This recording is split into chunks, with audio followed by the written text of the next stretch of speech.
Well, next up is Dr. Sarah Russell. Welcome, Sarah. Thank you for the invitation. So perhaps you can just help in a very short précis tell people about your expertise in aged care, if that's okay. Well, I'm a public health researcher who had two parents in an aged care home. And after my father died, I spent a lot of time with my mother in the aged care home. Now, it was a very good aged care home. However, with my public health lens, I began to see systemic problems in the aged care sector more generally. And I started writing letters to the Age. About Age is the Melbourne local paper, and with the things that I was noticing. And after my mother died, I really wanted her to have an obituary in the Age because, as you may know, most obituaries about men, and they've all split the atom. Well, my mother didn't split the atom, but she was a wonderful mother, and I wanted that recognised as sort of the social glue. And soon after I wrote that obituary, the opinion editor contacted me to say, "You've written a lot of letters over the last 4 or 5 years. Would you like to write an opinion piece?" And I did, and it was called the Aged Care Gravy Train, and it skyrocketed me into aged care advocacy. I started getting a lot of phone calls. I started writing more opinion pieces based on the stories I was hearing in the phone calls. Just fast forward to today, I now have written 75 opinion pieces about, in fact, one's coming out this week in the Herald Sun, which is exciting for me because I don't often get that audience. But I've just continued to persevere, raising the issues, raising the problems, and getting a following. And I had a small Facebook group with 60 people, and I checked this morning, and there's nearly 5,400 members. So we've grown, we've been persistent, and I just keep calling it out, really. And as a result of the lack of action by this current government, I decided 3 weeks ago that I would nominate to be the Voices endorsed candidate in Flinders, which is the aged care minister's seat. And I was endorsed, and I am now running for a seat in Parliament because basically I feel I've been shouting from the sidelines, and it's time for people who really care about this issue, like I do, to step up and try to get a seat in Parliament where I can raise these issues more forcefully.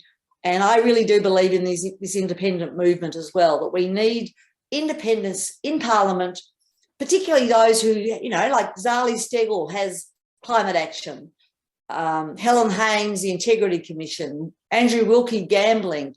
I will bring aged care to the table, and I will speak without fear or favour. I'm not aligned with any party, and I can really bring that issue to the table. So that's my story, and that's why I'm here today as a federal candidate. Well, thank you, Sarah. So today we're talking about moral injury, and throughout the day we've had everybody offering their sector perspective.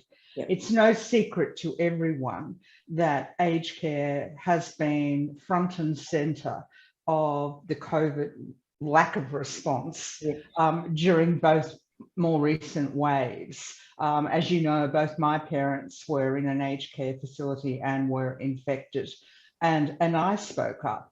So just talking to moral injury, I mean, we've got three target audiences, if you like, for moral injury. We've got the aged care facility managers, owners, we've got staff, and we've got family members. And of course, there's probably 4, and the residents themselves. Yes. So how are you noticing moral injury, which is either bearing witness or doing something or betrayal, playing out with the audiences that you've been engaged with? Well, it really does play out. And, as we all know, this audience will be very familiar with moral injury and will be very aware that let's just start with what the first category, because they all experience it differently.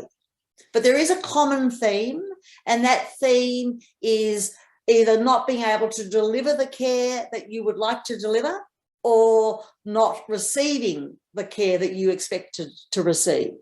So the moral injury is really based on that, and it's based on people, okay, in my Facebook group, which started out as being a very civilised affair discussing systematic failures in the system, and yes, there was anger, and yes, there was disappointment, but once COVID hit, the level of anger in my group really escalated. It escalated from families, it escalated from staff, and it escalated from residents living in aged care homes. So the systemic problems that I referred to in my introduction have been there for a very long time. They've been there for a very long time. When the pandemic hit, these systemic flaws caused so many problems. Let's take a good aged care home, for example, and there are good aged care homes. I always have to make that point, that there are good aged care homes. They found the lack of preparedness for COVID in the aged care homes 2 years ago left them really struggling, because there hadn't been, and the Royal Commission confirmed this, there hadn't been a federal plan for aged care. And that left many aged care homes, they were considered individual businesses, and they had to basically make their own plans. And it was so hard, because we saw what happened in Sydney when they were the first outbreaks in Dorothy Henderson, and then we had Newmarch House, which was really sad because so much could have been done to protect those residents. And then in Victoria, when we had the second wave, we had aged care homes floundering because they didn't have the infection control processes in place. The government hadn't given them enough personal protective equipment, and staff were getting infected. They were bringing it into the home, and the staff were had to go obviously in isolation. So there was staffing crisis. We had been promised a surge workforce. There was no surge workforce. So the staff who were working in the aged care homes, let's just take Victoria now, during the second wave, they were struggling to provide the care that they knew the residents deserved and how they wanted to deliver that care. And they were going home exhausted. They were going home with moral injury because they weren't able to provide the care that they had been trained to provide, that they knew that they could provide, but there wasn't enough staff on duty for them to do it. So they were running around pretty much doing task-oriented nursing, which is what we don't want in an aged care home. We want person-centred care in an aged care home. That's what they're taught to deliver, but they weren't able to deliver. And then we had families contacting me because they were locked out of the aged care homes.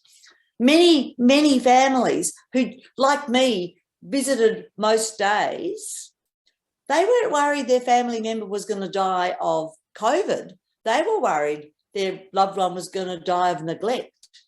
And then we heard many stories of residents confined to their rooms, and families were devastated. They wanted to go in and help them have their meals. Who was helping them drink? Because, you deliver a jug of water to a room, but who's going to help them have the glass of water or the cup of tea? Or who's going to help them with their meals? Who's going to take them to the toilet? Who's going to provide social stimulation?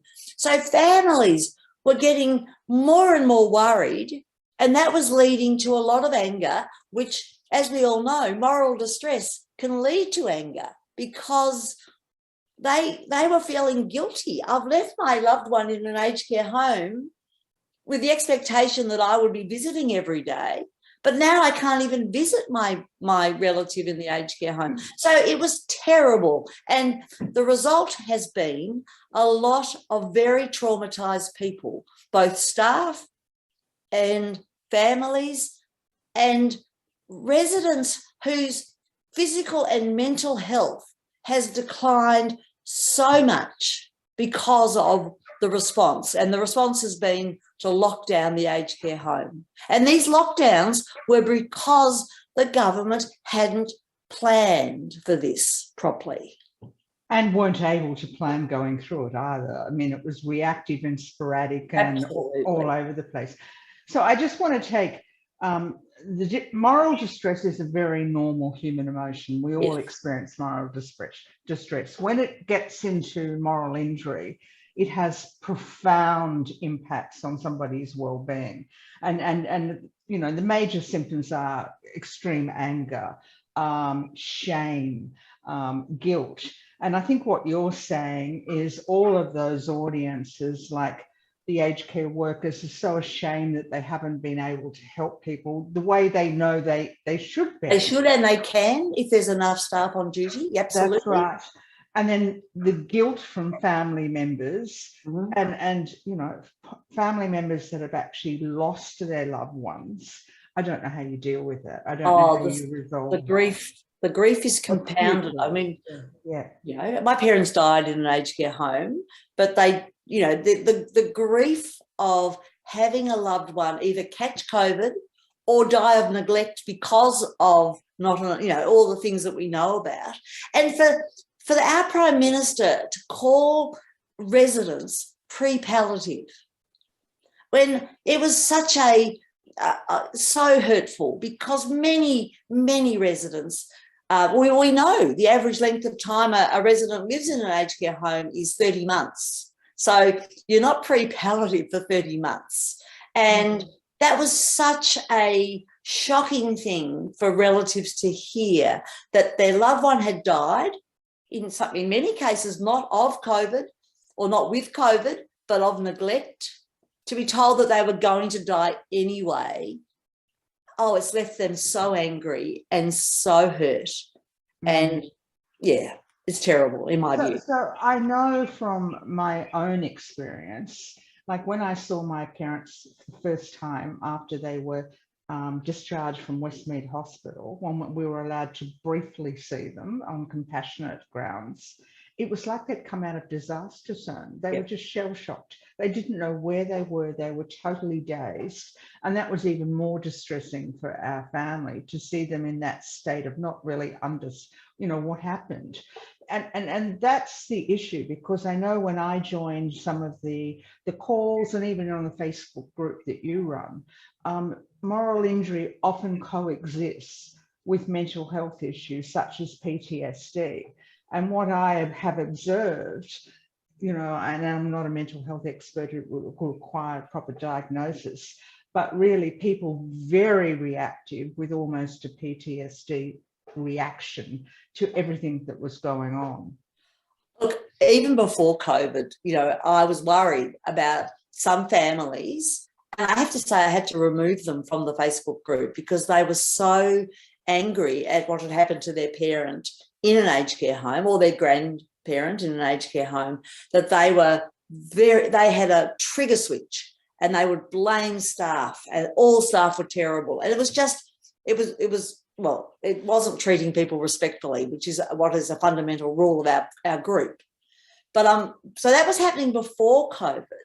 But now, since you've joined the group, you've seen the way some people respond, and it's so quick and it's so hostile. I have to take these people out of the group because they're not, and I feel terrible about that because they need support and care. So we do also private message them to offer them support and care and refer them for some support and care. But that sort of behaviour is just, well, I mean, I'm not a mental health specialist either, but I see it very much like trauma, like it is trauma. It is trauma. It is trauma, but it's like So I would just say to those watching that if you are triggered or have had an experience, we do have a quiet space. So you can pop into one of the rooms that we have, and somebody will be more than happy to talk to you, because we do understand that all of these discussions do bring up, you know, acute trauma for all of us. We've all been through things.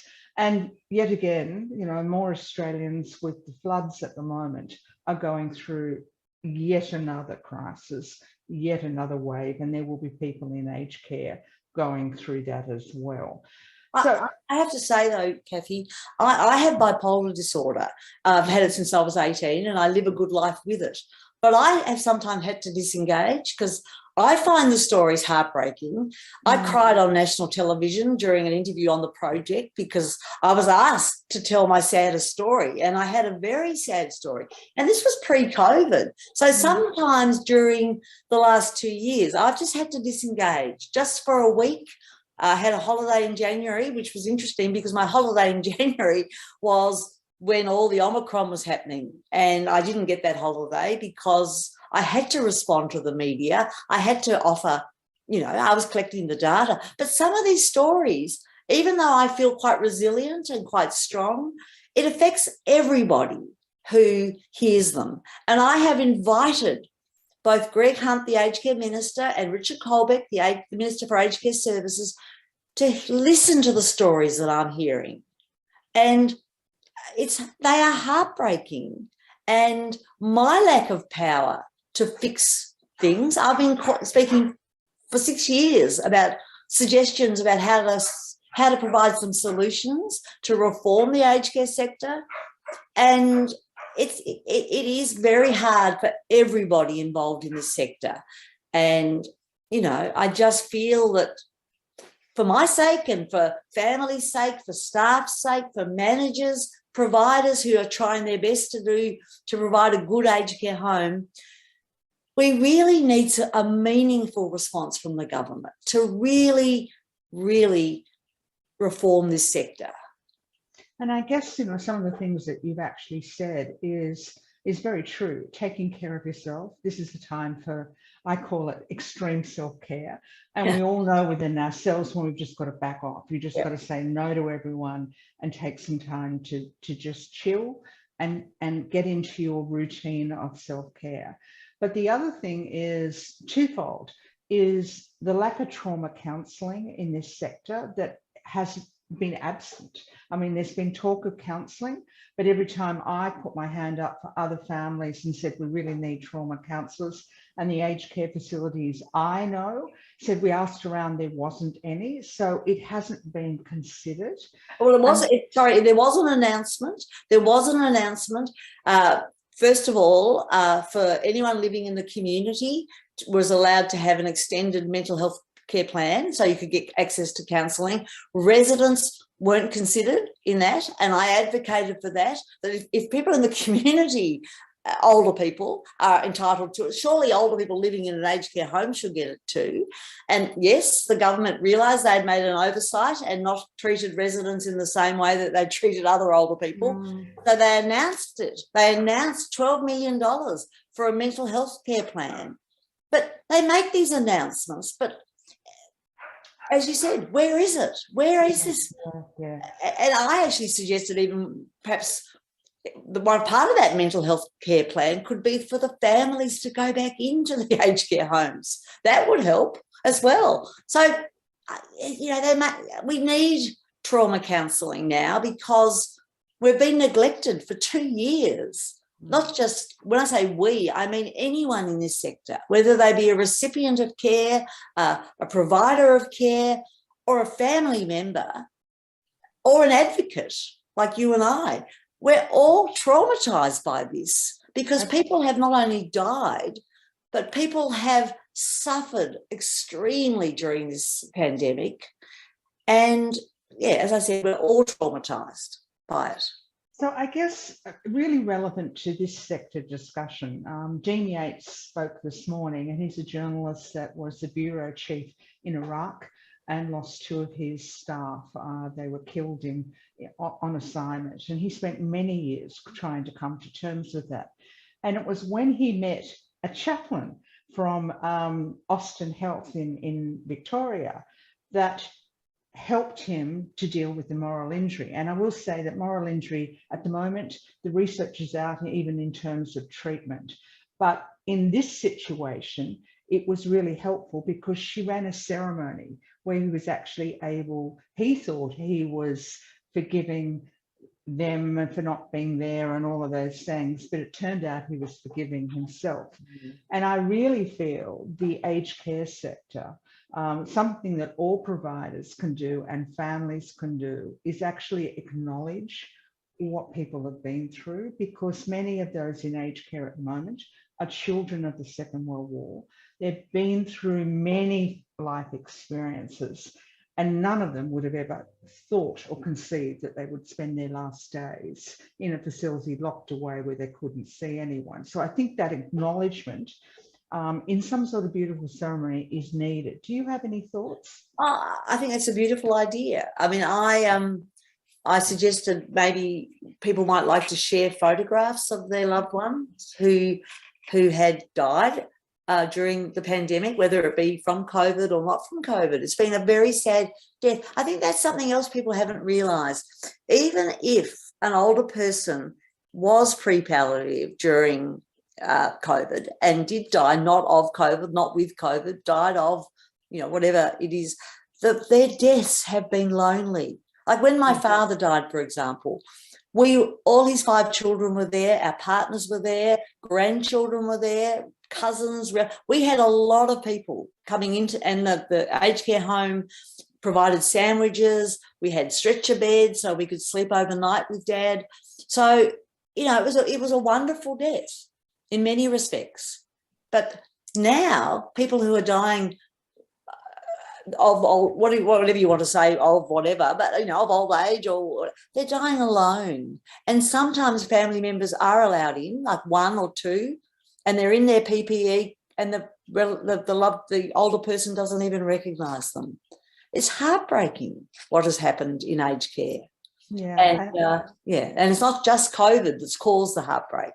No, that's right. And I think the greatest honour we can pay to somebody we love is to be there to walk them to the edge of the river. And many family members are really struggling by the fact that they wanted to hold their loved one's hands, whatever the circumstances, and they weren't able to do that. Yeah. So Sarah, thank you for joining us. It's been my pleasure.